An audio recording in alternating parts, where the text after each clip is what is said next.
นี่เพียงสิ่งนี้เลยค่ะเร่งดอกเร่งผลต้านโรคและแมลงได้ดี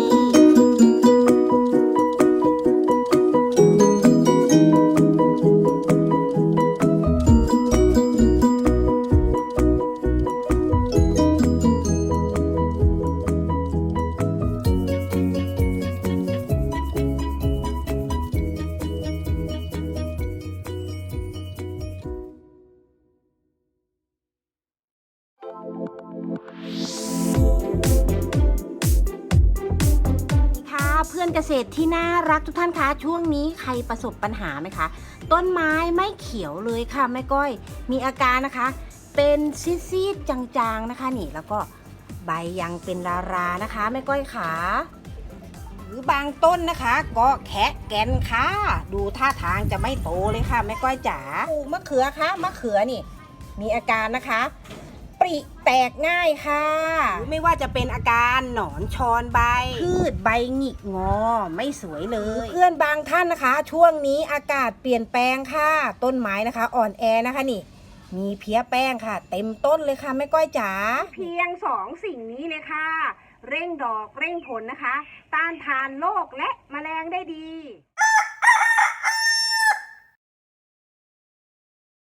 วัสดุอุปกรณ์นะคะหลักๆมีอะไรกันบ้างนะคะอันดับแรกนะคะก็เป็นเปลือกไข่นะคะเพื่อนๆจ๋าเปลือกไข่นะคะที่เราตอกไว้นะคะแล้วก็ผึ่งลมไว้นะคะหรือล้างให้สะอาดนะคะเอกของงานนะคะครั้งนี้คือเปลือกกล้วยนะคะคือทานกล้วยแล้วเราก็นำเปลือกมาใช้นะคะต่อไปค่ะน้ำสะอาดนะคะอันดับต่อไปค่ะนี่ผลดกขั้วเหนียวสุดง่ายนะคะด้วยเครื่องดื่มชูกำลังนะคะอันดับต่อไปค่ะผงชูรสจ้าโมโนโซเดียมกลูตาเมตค่ะอันดับสุดท้ายนะคะก็เป็นเกลือนะคะครั้งนี้นะคะแม่ก้อยตำเปลือกไข่เรียบร้อยแล้วนะคะได้1 ถ้วยนะคะก็อยู่ที่ประมาณนะคะเปลือกไข่อยู่ที่5 ฟองนะคะเพื่อนๆมีนะคะเครื่องปั่นนะคะยิ่งดีนะคะคือเปลือกไข่เนี่ยยิ่งปั่นยิ่งละเอียดยิ่งดีค่ะนี่เปลือกไข่ค่ะเปลือกไข่นะคะเป็นธาตุอาหารรองค่ะแต่สำคัญมากค่ะทำให้พืชแข็งแรงต้านทานโรคและแมลงได้ดีนะคะกล้วยค่ะปอกเปลือกกันเลยจ้ากล้วยค่ะมีแร่ธาตุสารอาหารเยอะนะคะ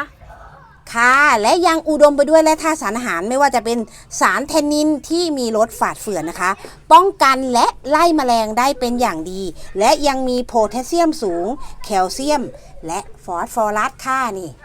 ได้ง่ายๆจากเปลือกกล้วยเลยค่ะผลดกขั้วเหนียวนะคะด้วยเปลือกกล้วยกันเลยค่ะใส่ไปเลยค่ะเพื่อนๆจ๋ากดลงไปเลยค่ะ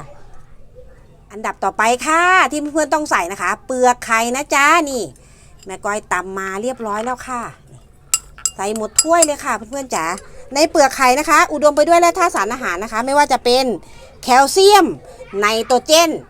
แมกนีเซียมและยังมีนะคะแคลเซียมคาร์บอเนตแมกนีเซียมคาร์บอเนตค่ะฟอสเฟตนะคะเมื่อไข่นะคะเจอกับน้ำนะคะก็จะกลายเป็นน้ำด่างอ่อนๆนะคะเพื่อนๆทำให้พืชแข็งแรงนะคะปรับปรุงสภาพดินได้ดีค่ะด้วยเปลือกไข่เลยค่ะปุ๋ยเร่งดอกเร่งผล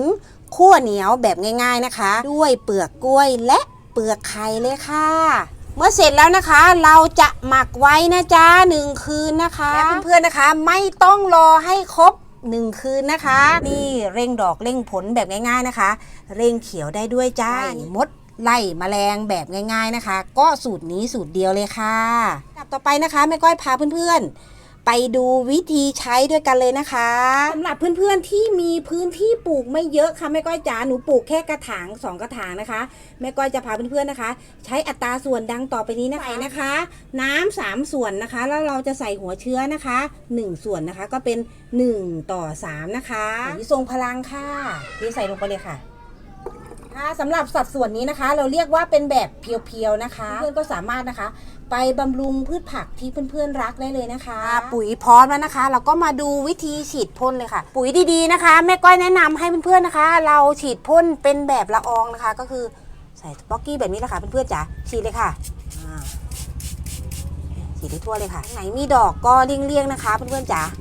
ไม้นะคะที่ขาดปุ๋ยเพื่อนๆเห็นไหมคะเนี่ยจะมีอาการนะคะใบจุดใบด่างแบบนี้เลยค่ะเพื่อนๆจ๋าใบเหลืองก็มีเห็นไหมคะคือเราจะแนะนำให้เพื่อนๆนะคะใช้นะคะอย่างน้อยนะคะอาทิตย์ละครั้งนะคะเพื่อนๆจ๋าสุภโชคค่ะเร่งดอกได้ดีนะคะใช้สูตรนี้เลยอยากฉีดพ่นนะคะเป็นปุ๋ยลงดินค่ะก็ฉีดลงดินเลยค่ะเพื่อนจ๋าฉีดเยอะๆเลย และเพื่อเพิ่มประสิทธิภาพของปุ๋ยเปลือกกล้วยเปลือกไข่ทรงพลังของเรานะคะ เราก็จะมีวัสดุอุปกรณ์ดังต่อไปนี้เลยค่ะไปดูวิธีใช้นะคะต่อน้ำ20 ลิตรจ้า1 แก้วอย่างนี้เลยค่ะเพื่อนๆจ๋าแก้วนี้ก็อยู่ที่นะคะ250 มลค่ะเพื่อนๆทีหัวเชื้อปุ๋ยเปลือกกล้วยเปลือกไข่ลงไปเลยค่ะอย่างละครึ่งค่ะเท่าๆกันนะคะที่เหลือนะคะเพื่อนๆไป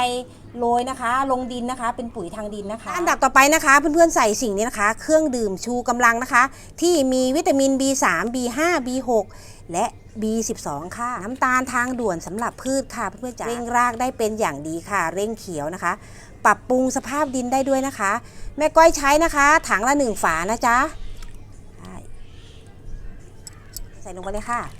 อันดับต่อไปนะคะเร่งดอกเร่งผลได้เป็นอย่างดีค่ะแม่ก้อยใช้สิ่งนี้นะคะชูรสนะคะโมโนโซเดียมกลูตาเมตค่ะถังละ1 ช้อนนะคะนี่จ้ะใส่ลงไปเลยค่ะนักปลูกมือใหม่ค่ะใช้สูตรนี้เลยนะคะใส่ลงไปเลยจ้าใส่สิ่งนี้นะคะเกลือนะคะถังละ1 ช้อนชาค่ะนี่เสริมให้พืชผักของเรานะคะแข็งแรงนะคะเกลือเขาเป็นโพแทสเซียมนิดๆนะคะเพื่อนๆจ๋าใส่ลงไปเลยค่ะใช้ปลูกมะเขือค่ะประสบปัญหาไหมคะคือปลายมะเขือนะจะดำๆนะเพื่อนๆใช้สิ่งนี้เลยค่ะเกลือค่ะใส่ไปนิดนึงเลยค่ะทำให้พืชผักแข็งแรงนะคะกิ่งก้านดีค่ะใส่ลงไปเลยสุดท้ายนะคะเราใส่สิ่งนี้นะคะป้องกันและไล่แมลงได้เป็นอย่างดีค่ะเขาเป็นสารจับใบนะคะแม่ก้อยใส่น้ำยาล้างจานนะคะเพื่อนๆ3 ช้อนโต๊ะนะคะต่อน้ำ20 ลิตรนะคะ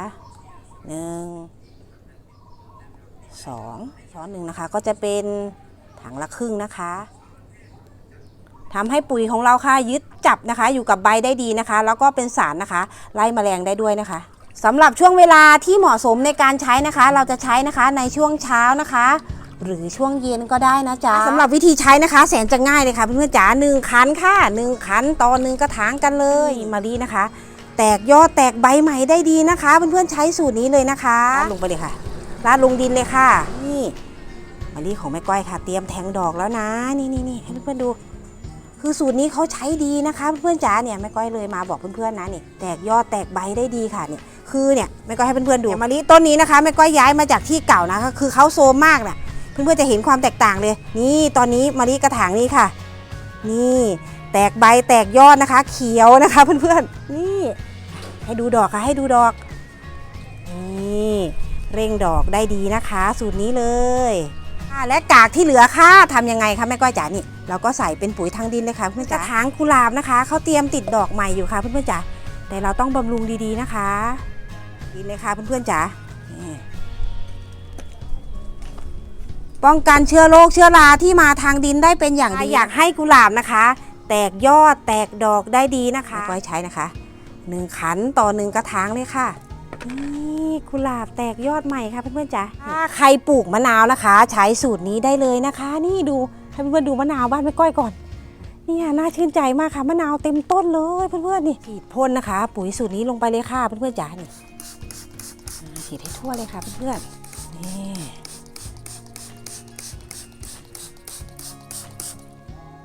ปลูกมะเขือนะคะใช้สูตรนี้ได้เลยจ้าแล้วก็ราดรดลงเลยค่ะเพื่อนๆจ๋าปรับปรุงสภาพดินได้ดีนะคะเร่งการติดดอกออกผลจ้าแม่ก้อยให้เพื่อนๆดูอะไรหลังบ้านแม่ก้อยค่ะมีฟักเขียวด้วยค่ะเพื่อนๆจ้าโอ้เหลือเต็มไปหมดเลยนี่เพื่อนๆดูเนี่ยโอ้จะขึ้นฟ้าอยู่แล้วค่ะเพื่อนๆดูเนี่ยลดสูตรนี้ลงไปเลยนะคะต้นเขาอยู่ตรงไหนนะคะหัวเถาเขาอยู่ตรงไหนนะคะเพื่อนๆไปลดตรงนั้นด้วยนะคะใบค่ะใช้ได้เลยค่ะเพื่อนๆราดรดลงได้เลยราดรดรอบๆด้วยนะคะเพื่อนๆจ๋ามะม่วงหาวมะนาวโหไม่ก้อยค่ะนี่โอ้โหดกจริงๆนี่พาเพื่อนๆมาชมโอ้ดกมากค่ะแล้วก็ราดรดสูตรนี้ลงไปเลยค่ะราดรดลงที่ชายกิ่งเลยนะคะชายกิ่งอยู่ทางไหนคะราดรดเลยค่ะเพื่อนๆนี่ราดรดเลยโอ้ดกมากเพื่อนๆจ๋าเพี้ยแป้งจ้ามองมุมไหนก็เห็นนะคะเนี่ยเราก็ฉีดพ่นนะคะสูตรนี้ลงไปเลยค่ะฉีดเลยสำหรับนะคะเพี้ยแป้งนะคะแม่ก้อยแนะนำให้เพื่อนๆนะคะฉีดในช่วงเที่ยงนะโอ้จะดีมากๆเลยค่ะแมลงระบาดเยอะค่ะแม่ก้อยใช้ทุก2 วันนะคะต้นโมกของใครนะคะยังไม่ติดดอกนะคะเพื่อนๆจ๋า ต้นโมกเหลือง ไม่เขียวเข้มเลยค่ะแม่ก้อยใช้สูตรนี้เลยนะคะโอ้โหนี่เต็มต้นมากๆค่ะเพื่อนๆโอ้โหดกอ่ะ จากค่ะแม่ก้อยก็ราดรถนะคะราดรถลงดินเลยค่ะเป็นปุ๋ยทางดินนะคะเพื่อนๆจ๋า นี่ดอกโมกหอมๆสวยๆค่ะ ทั่วเลยค่ะนี่ในกระถางนี้แม่ก้อยปลูกอะไรคะเนี่ยอันนี้คือใบ กวักมรกตนะคะเพื่อนๆจ๋านี่ปลูกจากใบค่ะนี่เขาแทงหน่อขึ้นมาใหม่แล้วค่ะเพื่อน แม่ก้อยพาเพื่อนๆนะคะ มาที่สวนพริกเลยค่ะพริกยอดเล็กๆ อย่างนี้นะคะ แถวบ้านแม่ก้อยเรียกพริกยอดสนนะคะเพื่อนๆจ๋านี่เร่งดอกนะคะ เร่งผลได้ดีมากๆนะคะเพื่อนๆใช้สูตรนี้เลยนะคะ ๆแล้วก็ราดรถปุ๋ยลงเลยค่ะเพื่อนๆติดดอกแล้วนะคะแม่ก้อยก็ราดรถนะคะ รอบๆเลยค่ะเพื่อนๆจ๋าค่ะเร่งดอกนะคะ เร่งผลได้เป็นอย่างดีค่ะ เพื่อนๆมีโอกาสก็ลองทำไว้ใช้กันดูนะคะแม่ก้อยขอบพระคุณเพื่อนๆทุกคนมากนะคะ ที่รับชมคลิปวิดีโอของแม่ก้อยจนจบคลิปวิดีโอนะคะ ถ้าชอบถ้ามีประโยชน์ก็อย่าลืมอะไรคะน้องกิ๊ว อย่าลืมกดไลค์ กดแชร์ก็ด้วยนะคะ ค่ะบ๊ายบาย ไปก่อนนะคะ